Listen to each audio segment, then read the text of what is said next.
Saya perkenalkan, saya Anggun, mahasiswa kebidanan semester 5. Ada yang bisa saya bantu, Bu? Begini Bu, saya baru sudah melahirkan. Jadi setelah melahirkan susah tidur, kurang istirahat. Jadi bagaimana solusinya? Oh gitu ya, Bu. Ya emang umumnya tuh kita harus istirahat yang cukup. Seperti malam hari itu istirahat 8 jam. Terus siang hari itu maksimal 1 jam. Walaupun siang hari itu kita cuman istirahat tiduran aja atau emang tidur itu nggak apa-apa, Bu. Hal itu dilakukan, kenapa dilakukan? Untuk memenuhi kebutuhan istirahat Ibu. Cara melakukannya tuh Ibu coba melakukan pekerjaan rumah tangga seperti sebelumnya tapi secara perlahan gitu, Bu. Terus coba Ibu tidur siang atau tidur malam itu setelah adiknya, misalkan adiknya rewel, jadi setelah adiknya tuh tidur, coba Ibu juga tidur, jangan Ibu melakukan kegiatan yang lain juga gitu, Bu.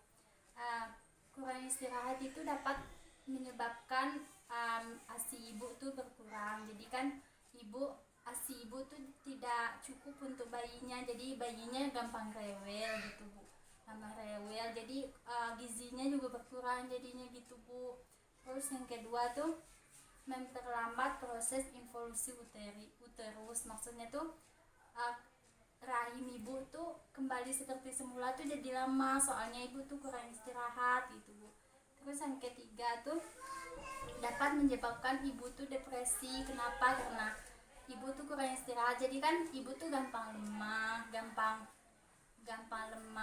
capek. Jadi kan apapun yang Ibu lakukan tuh enggak semangat, jadi Ibu tuh jadi nggak fokus gitu, Bu. Jadi Ibu dapat menyebabkan depresi. Terus jadi kan bayinya tuh jadi nggak terawat dengan baik, jadi berpengaruh juga sama tumbuh kembang si adiknya gitu, Bu.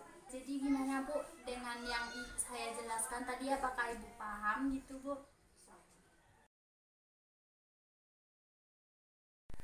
Baik, Bu, di sini saya akan mencoba menjelaskan gimana sih baiknya yang Ibu lakukan atau kalau istilahnya itu pendidikan kesehatan pada Ibu setelah melahirkan sampai ke jam 6 minggu ke depan. Gimana makanan yang harus dikonsumsi, bagaimana gizinya, terus bagaimana melakukan perawatan diri pada Ibu yang setelah melahirkan. Yang pertama, saya akan menjelaskan makanan gizi seimbang untuk Ibu melahirkan. Tujuannya kenapa harus Ibu mengkonsumsi gizi seimbang? Tujuannya tuh ada yang pertama itu mempercepat pemulihan kesehatan Ibu setelah melahirkan. Jadi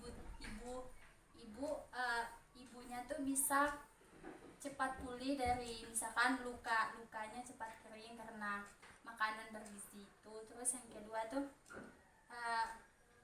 dengan gizi seimbang tuh juga dapat membuat cadangan makanan dalam tubuh Ibu. Jadi Ibu tuh nggak cepat kekurangan makanan karena ada cadangan makanan sebab Ibu mengkonsumsi makanan yang bergizi. Terus juga dapat memproduksi ASI dengan baik. Terus yang terakhir juga memperoleh energi untuk melakukan aktivitas. Jadi dengan Ibu mengkonsumsi gizi yang seimbang, Ibu mempunyai energi untuk melakukan aktivitas yang lainnya. Terus makanan gizi seimbang yang disarankan untuk Ibu tuh ada yang pertama tuh karbohidrat tuh sumber energi. Jadi kalau dalam tubuh kita tidak ada sumber energi, kan tubuh kita tuh tidak bertenaga, tidak berenergi untuk melakukan aktivitas. Contoh karbohidrat tuh seperti nasi gitu ya, Bu, jagung, terus ada singkong. Terus yang kedua ada pengganti sel-sel tubuh yang rusak. Protein ini juga dapat mengandung zat gizi di dalamnya. Contohnya tuh kayak tahu, tempe, telur, roti ayam, terus sama ikan laut. Itu termasuk protein gitu ya, Bu. Yang ketiga tuh ada vitamin. Vitamin tuh kan banyak macamnya kan, Bu. Ada vitamin A, vitamin D, vitamin E, K, dan lainnya. Jadi contoh vitamin tuh salah satu contohnya tuh kayak wortel, hati, susu, kacang-kacangan, terus sayuran hijau.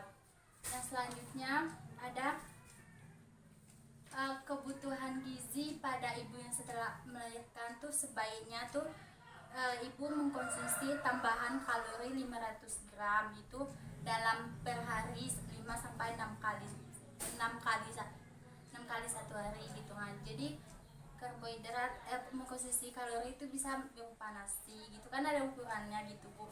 Yang kedua tuh minuman air putih minimal tuh 8 sampai 12 gelas per hari. Jadi jangan sampai walaupun bukan hanya ibu nifas, jangan sampai kekurangan cairan. Jadi kan kekurangan cairan tuh juga tidak baik untuk tubuh. Terus saya ada mengkhususi pil zat besi diminum untuk memperoleh energi, memperoleh gizi.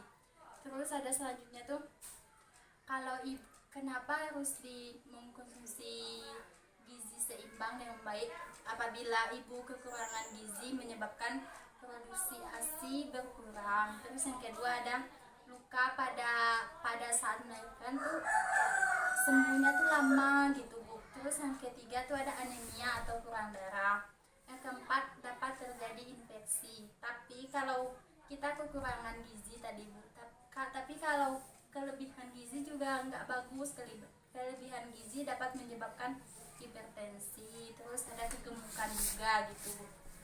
Jadi ada lagi selanjutnya tuh makanan yang harus dihindari sama ibu yang setelah melahirkan. Itu tuh makanan yang mengandung pengawet itu kayak makanan instan atau makanan jadi langsung dimakan, itu nggak bagus gitu Bu. Apalagi mengkonsumsi minum kopi yang berlebihan, apalagi di pagi hari belum ada makan apa-apa tapi udah minum kopi, itu sangat tidak bagus untuk kesehatan. Terus yang kedua tuh kebersihan diri. Ibu harus rutin membersihkan diri supaya ya nyaman juga untuk diri ibu dan kesehatan. Jaga kebersihan diri itu secara keseluruhan untuk menghindari infeksi baik pada luka jahitan ataupun kulit. Terus yang kedua, menggunakan pakaian yang mudah menyerap keringat. Yang ketiga, keringkan sebelum memakai pembalut untuk mengurangi rasa tidak nyaman. Saya akan menjelaskan bagaimana edukasi pada ibu yang setelah melahirkan yang mempunyai bayi kembar. Edukasinya itu bagaimana posisi ibu menyusui yang mempunyai bayi kembar dengan benar gitu. Yang pertama tuh kita harus mengetahui pola menyusui masing-masing dari bayi tersebut. Terus yang kedua tuh susui bayi itu secara bergantian sehingga ibu bisa mengetahui waktu menyusui dari masing-masing bayi tersebut, serta seberapa sering bayi beberapa sering bayi memerlukan menyusui. Contohnya misalkan bayi dalam 2 jam itu berapa kali menyusu, atau dalam satu jam berapa kali menyusu gitu Bu. Terus yang selanjutnya setelah mengetahui bagaimana pola bayi itu menyusui, ibu bisa memutuskan ini menyusui kedua bayi ibu tuh secara bergantian atau secara bersamaan.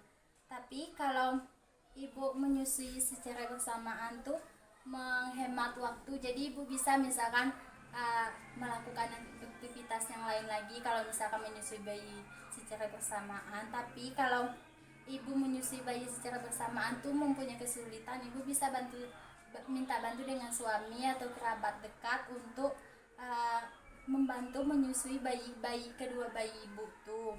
Terus yang terakhir tuh gunakan pompa ASI untuk memompa ASI dan menyimpan ASI, biar misalkan sewaktu-waktu bayi itu bersamaan mau menyusui, jadi tidak repot ibu, soalnya sudah ada cadangan ASI-nya. Baik Bu, itulah penjelasan dari saya. Apakah Ibu paham Bu? Terima kasih waktu yang Ibu berikan untuk saya menjelaskan dua materi tadi sama yang Ibu tanyakan tadi. Sekian, terima kasih. Saya pamit dulu ya Bu, terima kasih.